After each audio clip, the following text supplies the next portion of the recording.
Okay, same with the lace. So here's the lace. So I've got a whole bunch of pieces of lace.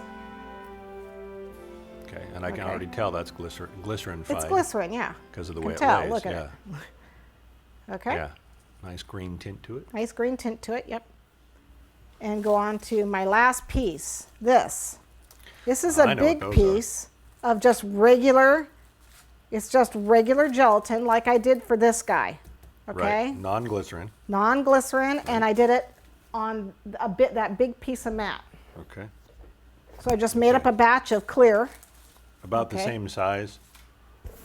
Almost as, well, 3/4 the size of that full matte. Yeah, it's not, yeah, you don't need quite that big because I have the patterns for the wings, they're not that big. Okay. So basically I did just a regular non-glycerin, just basic gelatin recipe, poured it on here, okay, and let it dry, and then it popped right off. Cool. This is for the wings. Okay. Everyone all right? Got it, yep. Okay, no questions on that? Nope, so far so good. Okay, we have 2 parts of our ballerina that are regular gelatin recipe. That's the tutu part and the wings, okay, and then see patterns, cool. Okay, and then we have 2 parts, the tutu, that are the glycerin flexible, which is the gold and the lace, okay. Gotcha. Everyone following me so far? So far so good. So far so good. Okay. Yep. So at this point, I'm ready to color this. I wanted just a purple, lightly purple tint at the base of these, the tutu pieces. How many tutu pieces are there? I don't know. A bunch? There's a bunch. I do 2 layers, and you'll see it when I do it. Right. So 2 layers. So basically what I do, and I'll be cutting some more. And these are all cut with that My pattern. template? Yeah. Yeah, with my pattern. So they all look the same They size, do. same everything. Fairly and you just much, cut yeah. that with scissors, so they're all pretty much identical. Yeah. Close somewhat. enough. Yeah. Close enough. You know how I am. Yeah. Well, And I know you can't see this real well. Yeah. You just want the tip to be lavender. On both sides? I do it on both sides. Gotcha. Okay, so I just got a hint of lavender on the tips. Okay. Now what we want to do is we want to attach these to our cake. So to put these on, I want them to come out a little bit, right? All right.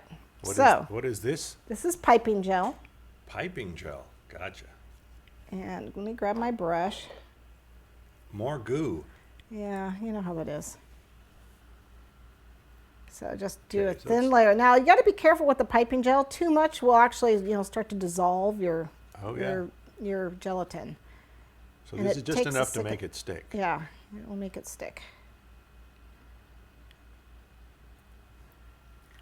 So basically, you want to take these guys. You're doing the old overlap kind of situation? Just a slight overlap A wee bit.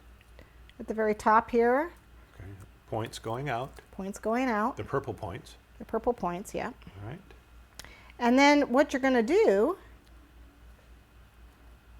more piping gel here, is then you're going to overlap. Oh, look at you. Okay? There we go. So I need to spend a little bit of time putting this on. And the very, very colorful thing in the front there, you would normally go all the way around, or you're just going to use Yeah, that one little yeah. I gotta add the other pieces for that. Now, if you have a problem with it sticking, the gelatin to gelatin, sometimes piping gel won't stick gelatin to gelatin. So you would heat up your leftover gelatin like I did when I made the frill, and use the leftover gelatin to stick. Dried gelatin to dried gelatin, you use a little bit of wet gelatin. Okay, just like. Gotcha. Okay, this seems to be sticking okay though.